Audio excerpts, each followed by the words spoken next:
Assalamualaikum warahmatullahi wabarakatuh. Salam sejahtera bagi Sobat Garnet dimanapun kalian berada. Kembali lagi bersama aku Vira dalam podcast Garnet, Geologi berkabar lewat internet. Podcast terkeren terkece seantero Nusantara Indonesia Raya. Dengan kali ini kita bakal ngebahas mengenai SDGs, masih tentang SDGs, dan temanya itu tentang geothermal sebagai green energy dengan pembicara cantik yang udah ada di samping saya ini. Aduh, kayak sejuk banget gitu ngelihat muka Mbak Dias gitu. Gimana Mbak kabarnya Mbak? Baik Mbak? Alhamdulillah baik. Vira apa kabar? Alhamdulillah baik Mbak. Walaupun ini udah agak sore ya mau berbuka, tetap semangat buat podcast Garnet ini. Ya, nah mungkin Mbak Dias bisa untuk memperkenalkan diri Mbak supaya Sobat Garnet ini lebih mengenal pembicara kita kali ini. Oke, terima kasih. Halo Sobat Garnet. Perkenalkan nama saya Vanadia Marta Dias Tuti. Bisa dipanggil Dias ya. Biasanya dipanggil Dias atau ya kalau mahasiswa sih panggilnya Mbak Dias gitu. Oke, saya salah satu pengajar di Departemen Teknik Geologi Universitas Diponegoro. Saya baru bergabung di sini di Undip tahun 2021, jadi baru 1 tahun. Sebelumnya saya pernah kerja di PT Antam di unit Pongkor ya. Jadi di tambang emas. Nah, saya juga alumni dari Teknik Geologi Undip untuk sarjananya, dan untuk S2-nya saya dari Teknik Geologi Universitas Gadjah Mada dan ambil program double degree dengan QSU University di Earth Resource Engineering. Keren banget, udah kelar negeri juga ya Mbak ini. Alhamdulillah ada jalannya, dikasih jalan ke sana. Iya. Nah ngomong ini aku mungkin agak ngebahas dikit nih Mbak, kayak tadi kan double degree-nya di luar negeri ya Mbak. Nah ini mungkin kan karena sekarang lagi puasa ya Mbak, pengen tahu nih puasa di sini sama di luar negeri itu gimana sih Mbak, perbedaannya atau apapun gitu Mbak. Oke, kalau di Indonesia mungkin kita sekitar 14 jam ya total puasanya dalam sehari. Nah itu dalam kan puasa itu berganti-ganti ya bulannya. Kita berbeda dengan penanggalan Masehi, dan kita ya di Indonesia ya rata-rata 14 jam. Bedanya di Jepang itu kan 4 musim ya. Nah kalau kita puasanya jatuhnya di musim summer, di musim panas itu bisa sampai 16 jam. Waktu saya di Jepang tahun 2016-17, nah itu kena puasanya di summer jadi 16 jam. Tapi kalau puasanya kenanya di winter, di musim dingin tuh cepet, bisa 10 jam gitu. Oh ya, jadi nggak nentu kayak di Indonesia kan kayak stabil 12 jam, paling nambahnya dikit-dikit berkurang gitu 13-14 jam lah. Kalau di sana ya tergantung masuk musim apa gitu. Terus ada gak sih Mbak kayak menu favorit di sana pas buat puasa gitu Mbak? Menu favoritnya karena di sana ya yang mayoritas muslim emang dari Indonesia. Kemudian selain itu dari mahasiswa dari Timur Tengah gitu kan, sama yang Afrika Utara yang muslim itu Libya dan Aljazair dan sekitarnya itu. Ya kalau kita ngomong misalkan dari Timur Tengah ya pasti masakan Timur Tengah gitu ya, yang kari-kari seperti itu, terus nasi biryani. Ya. Tapi kalau yang masak orang Indonesia ya masakan Indonesia pastinya. Jadi ya tergantung siapa yang menyediakan menu berbuka puasa. Jadi di sana itu ada kayak kumpulan mahasiswa gitu ya, yang muslim gitu. Jadi ketika bulan Ramadan itu di rolling gitu. Jadi setiap orang tuh jatahnya hari apa menyediakan menu berbuka gitu. Jadi kalau yang pas bagian yang menyediakan menu berbuka tuh orang Timur Tengah ya berarti masakannya yang Timur Tengah gitu, yang kari-kari gitu. Kalau orang pas giliran orang Indonesia yang mengadakan menu berbuka ya bisa masakan Indonesia gitu. Aduh seru sih itu, jadi kita bisa ngerasain ini ya Mbak, kayak dari berbagai negara sih itu. Kalau di sini kan paling kalau buat takjil tuh kayak kolak, terus es buah gitu ya Mbak. Nah mungkin ini kayak aku mau nanya disordered dikit sih Mbak, lebih milih es buah apa kolak nih Mbak buat takjil? Es buah. Es buah seger ya Mbak, lebih seger ya? Lebih seger. Aduh, karena kalau santan kayaknya lebih enak kali ya kalau saya. Aku juga setuju Mbak. Terus ini lagi bentar apal ya, Indomie deh. Indomie kan berarti kan dulu kalau di luar pernah makan Indomie gak sih Mbak? Saya pernah, tapi itu Indomie yang dibawa dari Indonesia. Jadi teman lagi pulang ke Indonesia bawa Indomie, dikasih gitu. Cuma ada Indomie yang untuk masyarakat Jepang itu beda. rasanya. Oh. Micinnya nggak lebih kerasa, nggak lebih nendang. Gitu. Emang micin tuh emang masakan Indonesia tuh, micinnya tuh luar biasa. Iya, itu yang bikin permicinan enak, kita tuh. Generasi micin kita. Setuju banget sih Mbak. Nah mending kalau Mbak dia sendiri lebih ke Indomie goreng apa Indomie kuah Mbak? Kuah kali ya, lebih seger.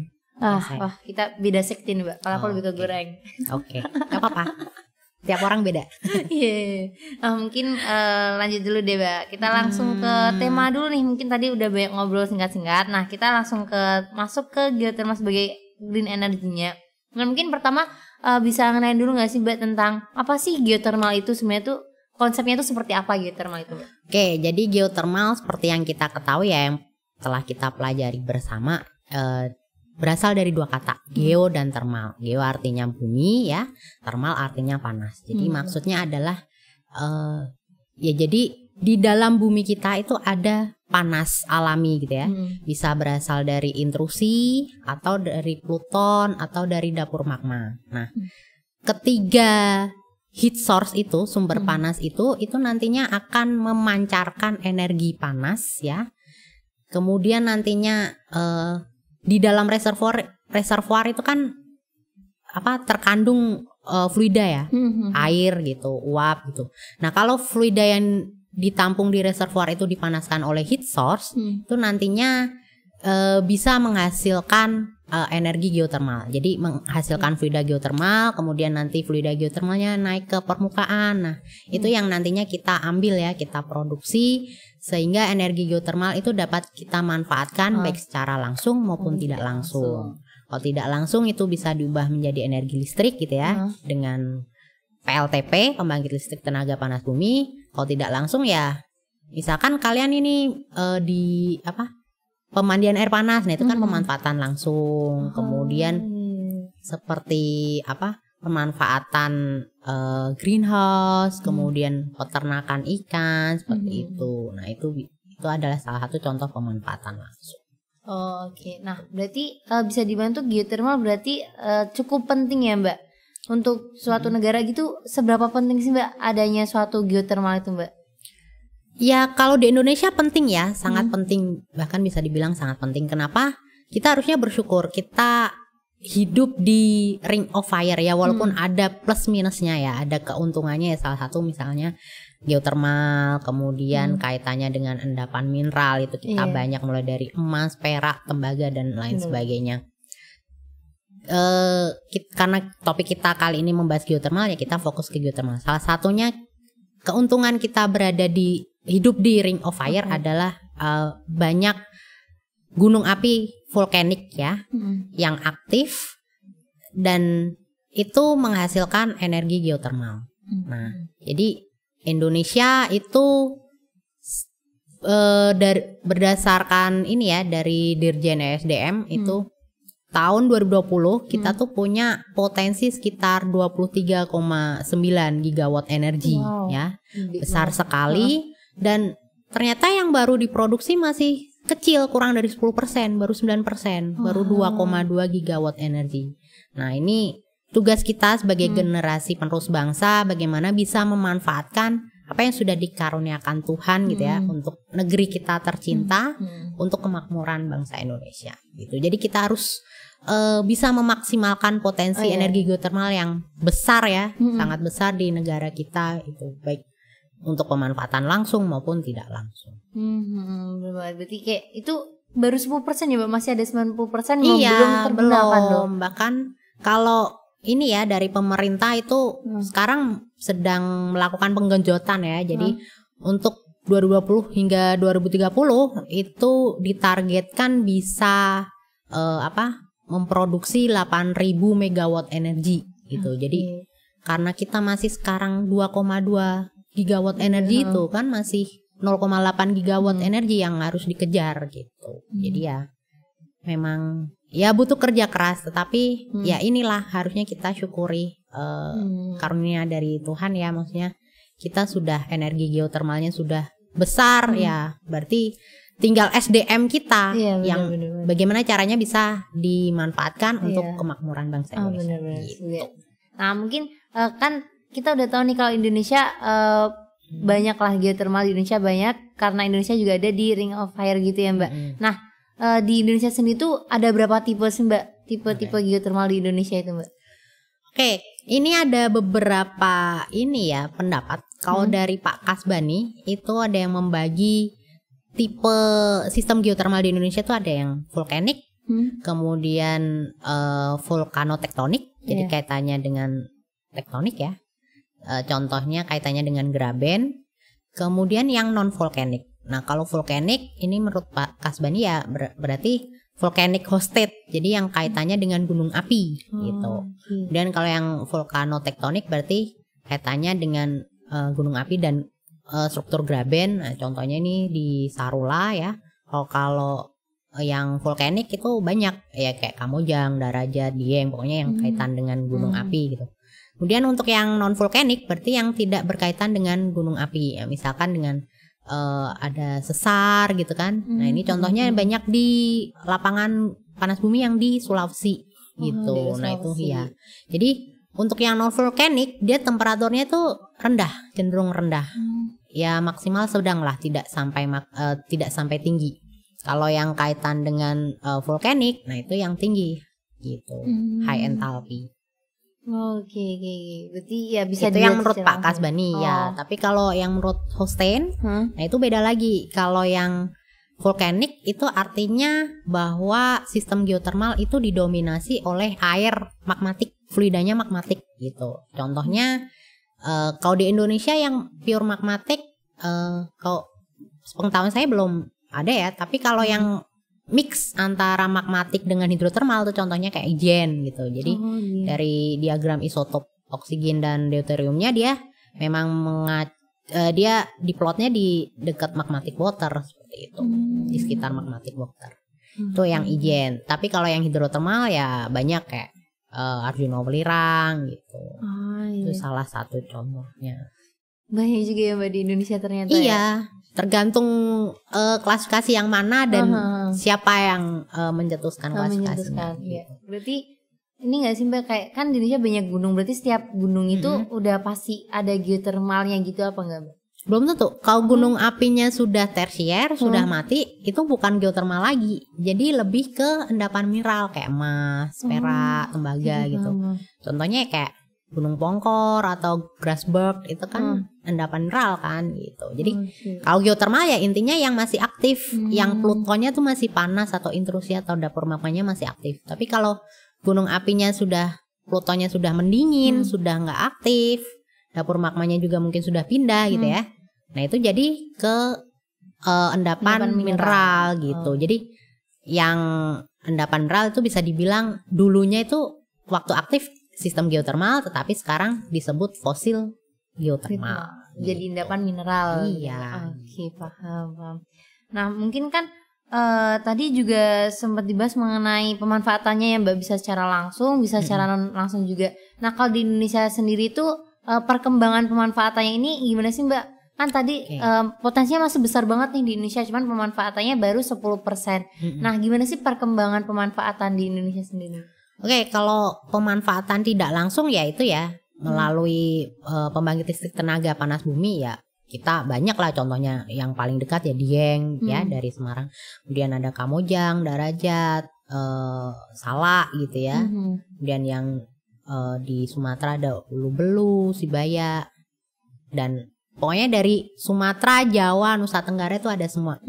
Bahkan Sulawesi juga ada, Lahendong kan. Kemudian di Maluku juga ada. Nah itu untuk yang tidak langsung ya, untuk PLTP-nya. Untuk langsung ya mungkin kita belum terlalu banyak yang terekspos ya. Tetapi ya masyarakat sudah banyak yang memanfaatkan. Misalkan kayak di Lahendong tuh ada pabrik gula aren. Nah itu pemanfaatan secara langsung. Kemudian yang kayak pengembangbiakan jamur ya, kemudian peternakan ikan itu juga ada yang memanfaatkan energi geotermal. Walaupun di Indonesia mungkin tidak terlalu banyak, sebenarnya yang lebih banyak di luar negeri yang kayak peternakan ikan gitu. Kemudian juga industri misalkan kayak sterilisasi botol seperti itu. Kemudian bisa juga geowisata. Nah itu kan pemanfaatan langsung kayak pemandian air gitu panas ya, kayak gitu. Itu yang secara langsung. Terus mungkin kalau pemandian air panas kita udah tahu ya. Yang ini apa? Pengalaman waktu ke Jepang itu saya ke Beppu. Nah itu di sana masaknya itu pakai energi geotermal. Jadi pakai uapnya. Jadi ya itu bisa jadi potensi geowisata juga gitu kan. Yang kayak mungkin di Indonesia masih out of the box gitu.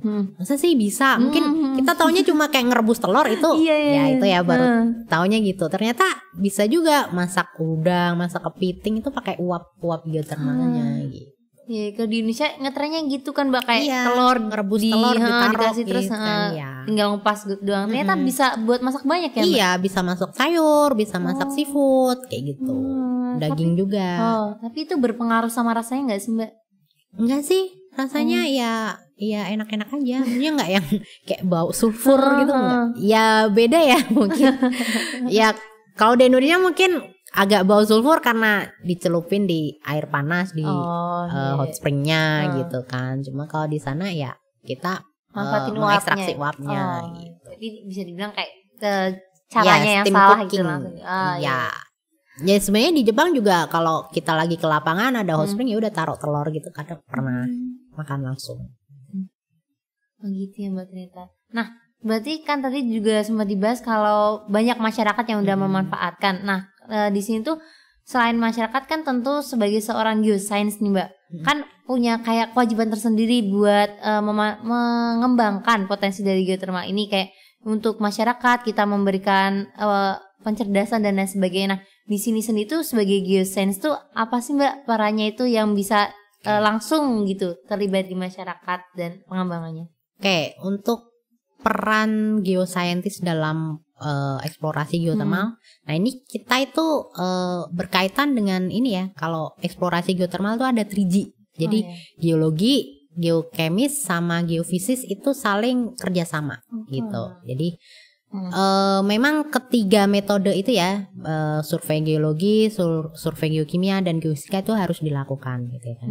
Jadi ya sebagai geologis kita ya pastinya observasi geologi di lapangan gitu ya. Misalkan menentukan mana nih daerah yang prospek geotermal, misalkan dilihat dari Indrajaya dulu, kemudian survei struktur gitu ya. Tahu misalkan di daerah ini yang strukturnya terbuka nih, sehingga fluida geotermalnya bisa kemungkinan lebih banyak yang keluar di permukaan tuh di sini yang di strukturnya terbuka. Beda dengan struktur yang kompresi yang tertutup kan, jadi sulit fluida untuk naik ke permukaan. Nah itu misalnya peran kita sebagai geologis. Dan kita juga bisa sebagai geokemis ya. Jadi untuk geokemis sendiri di eksplorasi geotermal itu bisa diisi oleh alumni geologi gitu ya.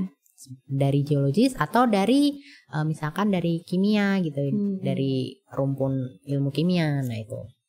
Jadi kalau untuk geokimia yaitu kita misalkan ini ya, ambil sampel fluida, air, gas gitu kan. Nah kemudian dianalisis, nah kemudian diinterpretasi, dianalisis. Jadi tahu nanti karakteristik fluidanya itu seperti apa gitu ya.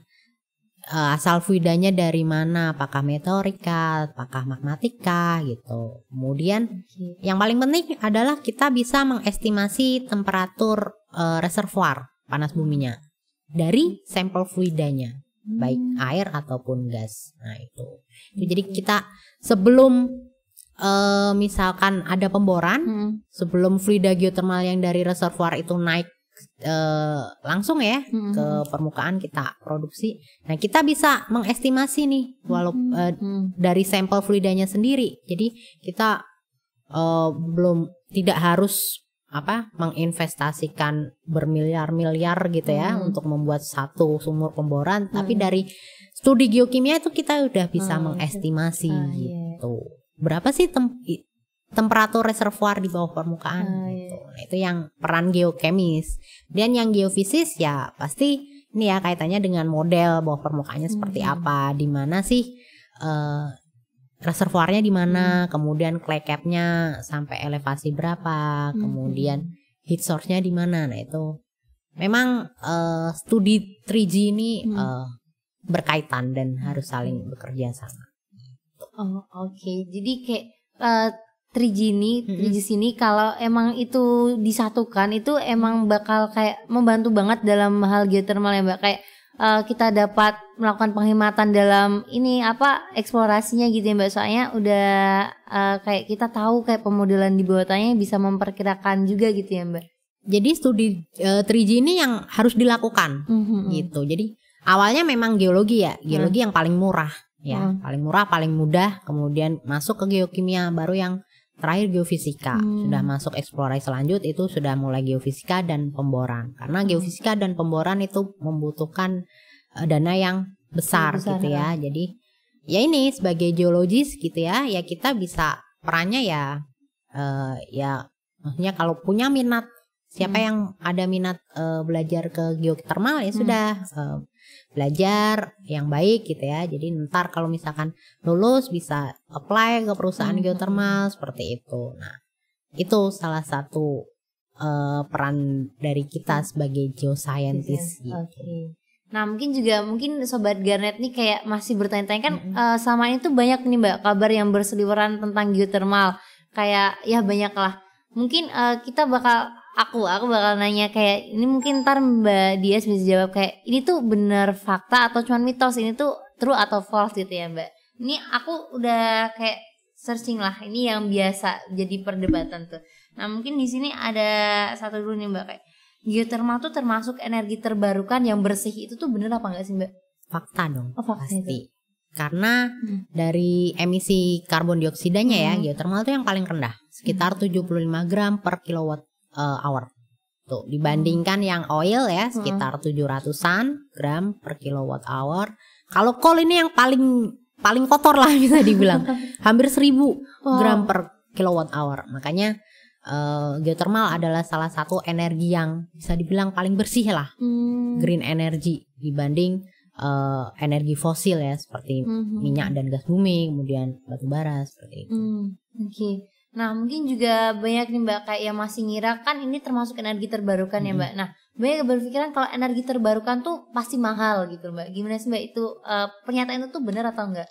Belum tentu. Jadi kalau kayak kita ya Indonesia potensi energi geotermalnya kan sangat melimpah gitu ya. Nah ya memang kalau misalkan eksplorasi panas bumi dibandingkan batu bara ya mungkin lebih murah batu bara gitu ya dibanding panas bumi. Tapi ya kita lihat lagi potensinya. Kalau potensinya cenderung lebih besar ya, bisa menutupi biaya eksplorasi dan produksi, nah berarti ya hitung-hitungannya mungkin bisa murah gitu ya, dibanding yang katakanlah di negara yang energi geotermalnya kecil yang harus kayak enhance geothermal itu engineering itu kan harus ini ya memompakan jadi injeksi fluida pada batuan panas yang nggak ada reservoirnya nih. Nah jadi reservoirnya ya batuan panas yang banyak kekarnya aja. Jadi kita injeksikan dulu fluida, baru di situ kita ambil produksinya. Kita ambil fluidanya yang yang tadi sebelumnya kita injeksikan. Kalau kita kan beda, kita produksi dulu, baru sisanya limbahnya yang sudah tidak dipakai kita injeksikan kembali untuk memaintain ya sistem geothermalnya supaya tidak mati, tidak habis fluida di reservoir. Nah kalau yang enhanced geothermal engineering itu kan mahal, itu metodenya tuh mahal. Itu ya mungkin butuh biaya yang mahal dibanding yang di Indonesia. Berarti tergantung tempat juga lokasinya gitu ya. Tergantung resource-nya juga besar nggak dan metode yang digunakan. Oke. Nah mungkin satu lagi nih Mbak kayak yang menjadi pertanyaan nih Mbak, ini benar apa enggak? Kayak pembangkit listrik tenaga geothermal, tenaga panas bumi itu terbesar di Indonesia berada di selatan Bandung atau di Jawa Barat, itu benar atau enggak sih Mbak? Iya, mungkin ya karena kayak di Jawa Barat gitu ya ada kayak Kamojang, Darajat, Salak gitu. Ya memang yang besar-besar di sana. Tetapi Sumatera itu juga besar juga potensinya kan. Dia dari ujung utara gitu ya sampai selatan tuh ada beberapa banyak lapangan geothermal. Kemudian di Jawa Tengah ya ini masih Dieng, tetapi saat ini yang masih eksplorasi tuh ada Ungaran ya, ada Telomoyo itu juga masih eksplorasi. Kemudian Jawa Timur juga ada, kayak Arjuna Ulirang juga masih eksplorasi. Kemudian Iyang Argopuro ya banyak. Jadi tidak hanya di Jawa Barat bagian selatan saja. Ya memang yang saat ini yang sudah produksi yang besar di sana. Gitu. Tapi tidak menutup kemungkinan tempat lain tuh besar juga potensinya. Jadi balik lagi kayak tadi yang udah disinggung, kalau Indonesia tuh punya potensinya besar, tapi yang ekspos cuma baru 10% ya Mbak? Iya, yang 90% ya itu tugas kita untuk mengembangkan. Siap. Nah terus mungkin kita beralih lagi nih Mbak, kan tadi juga sempat disinggung kalau geothermal tuh tenaga terbarukan, green energi lah ya Mbak. Nah konsep green energy sendiri itu sebenarnya seperti apa sih Mbak? Kalau konsep ini tuh kan mungkin banyak nih Sobat Garnet yang masih kayak belum jelas nih gimana sih konsep green energy sebenarnya. Oke, mungkin tadi ya seperti yang sudah saya singgung sebelumnya. Jadi kaitan green energy atau energi bersih gitu ya. Kalau kita bandingkan emisi karbon dioksida yang dihasilkan dari pengembangan atau produksi energi geothermal, itu geothermal itu yang paling bersih. CO dari emisi karbon dioksidanya geothermal itu yang paling bersih, sekitar 75 gram per kilowatt hour. Dibandingkan yang oil sekitar 700 gram ya. Batu bara yang hampir 1000 gram per kilowatt hour. Nah, itu jadi landasan kenapa geothermal itu dimasukkan ke green energy. Tuh konsepnya. Karena emisinya yang rendah dari yang lain ya Mbak. Oke. Jadi nggak menyebabkan polusi udara. Ya polusinya ada. Ya pasti, tapi dibandingkan yang lain ya, migas ataupun batu bara itu yang paling kecil. Oke. Nah mungkin juga itu juga menjadi alasan kenapa geothermal dimasukkan, karena tadi emisinya yang rendah dibanding yang lainnya Mbak. Nah mungkin juga di sini kan kita sebagai mahasiswa biasa nih, kalau seorang geosains, seorang geologis kan udah tahu dasaran-dasarannya, udah ahli lah. Nah kalau sebagai seorang mahasiswa nih Mbak, apa yang bisa dilakukan agar bisa mengembangkan geothermal ini dari konsep green energy nih Mbak? Oke, mungkin yang mahasiswa ya yang belum lulus gitu, mungkin bisa membantu ini ya pemerintah ya. Jadi di sekitar lapangan panas bumi itu mungkin masih banyak isu sosial gitu ya. Mungkin masih banyak penolakan dari warga setempat. Mungkin warga setempat banyak yang berpikiran, nanti kalau dibangun PLTP gitu ya, nanti ekonominya akan turun, wisatanya akan tutup gitu kan. Kan nggak mungkin ada pemandian air panas di dalam industri geothermal gitu kan. Nah itu yang kekhawatiran mereka gitu salah satunya. Kemudian nanti kaitan dengan isu lingkungan, mungkin nanti ada limbahnya gitu kan, beracun, berbahaya gitu. Kemudian ada limbah lumpur pemboran dan sebagainya. Kemudian pencemaran udara, polusi udara. Nah itu mereka khawatir pasti. Nah mungkin sebagai mahasiswa kalian bisa ikut mensosialisasikan bahwa geothermal itu green energy loh. Emisi karbon dioksidanya itu yang paling kecil loh dibanding yang lain. Kemudian kalau misalkan di suatu daerah gitu ya, yang masih biasanya kan geothermal itu di dekat gunung-gunung gitu ya, yang masih terpencil gitu, yang pelosok gitu. Kalau dibangun PLTP itu secara tidak langsung nanti perekonomian warga sekitar juga akan naik gitu kan. Pasti kan suatu industri membutuhkan pekerja. Nah, mereka bisa terserap di sana. Itu sebagai ya pokoknya bisa membuka lapangan pekerjaan gitu ya buat warga sekitar, itu salah satunya. Jadi kaitan dengan isu lingkungan, isu sosial itu bisa diredam lah. Jadi sosialisasi ke warga sekitar bahwa ya energi geothermal itu memiliki potensi yang bagus, yang bersih gitu ya, dan bisa menaikkan perekonomian warga sekitar seperti itu. Dan pasti dibangun infrastruktur yang baik ya kan. Kalau ada perusahaan besar gitu kan nggak mungkin jalannya masih setapak gitu kan, pasti kan batuan-batuan nggak mungkin ya Mbak. Jalannya pasti jalan raya yang mulus untuk mengangkut ya inilah untuk membangun sebuah PLTP itu kan pasti membutuhkan jalan gitu. Ya intinya kaitannya dengan ekonomi itu pasti akan terangkat. Bener banget.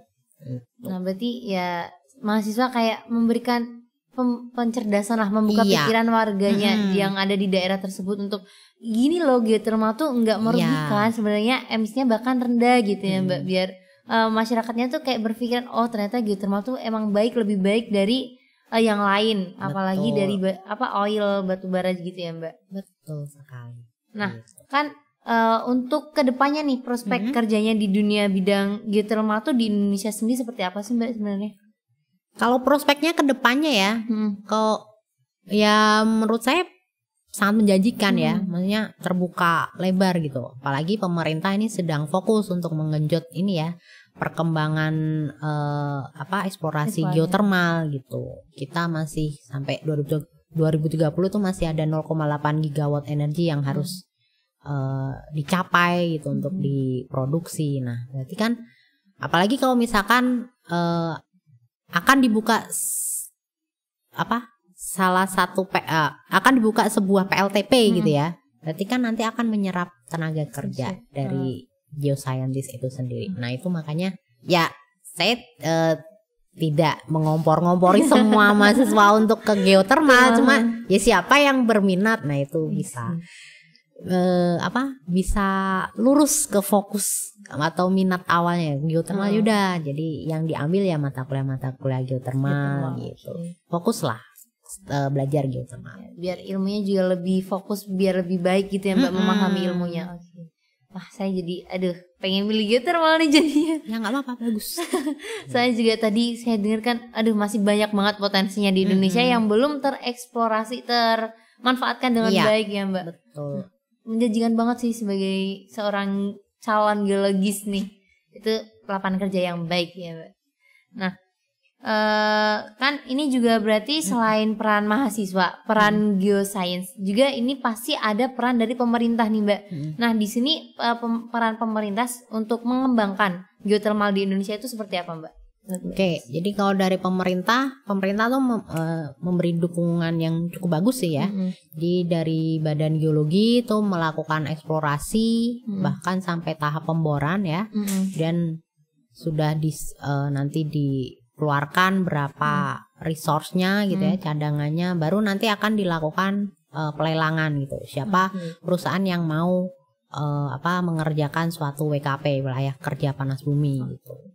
Bisa diserahkan ke BUMN, misalkan PGE ya, Pertamina Geothermal, atau ke Geodipa, itu kan salah satu BUMN, atau ke perusahaan swasta seperti itu. Nah itu tergantung siapa yang menang lelang gitu. Itu salah satunya. Kemudian ada juga peran pemerintah ini kayak menyesuaikan tarif listrik gitu ya. Jadi kan karena masih PLN yang satu-satunya bisa membeli listrik, nah itu ya menyesuaikan lah dengan ya mungkin ongkos produksinya berapa, jadi nanti PLN ya dari pemerintah itu yang menyesuaikan tarif dasar listrik untuk dari energi panas bumi. Oke, berarti bisa dibilang kayak pemerintah emang ngedukung ya Mbak ini, biar biar bisa ke eksplor lebih baik lagi di Indonesia. Kan sayang banget ya Mbak, potensinya banyak tapi dimanfaatkannya baru dikit. Dan butuh SDM yang lumayan banyak juga ya Mbak ya. Nah mungkin juga kita udah ngomong panjang banget nih Mbak tadi tentang pengertian geothermal, terus tentang peran mahasiswa juga kayak sebagai pencerdas masyarakat daerah tersebut, juga tentang pemerintah serta seorang geologis geosains itu Mbak. Nah nggak kerasa nih Mbak, udah kita ngomong panjang banget kan Mbak. Masa sih? Iya, setengah jam lebih ya. Bentar lagi mau buka.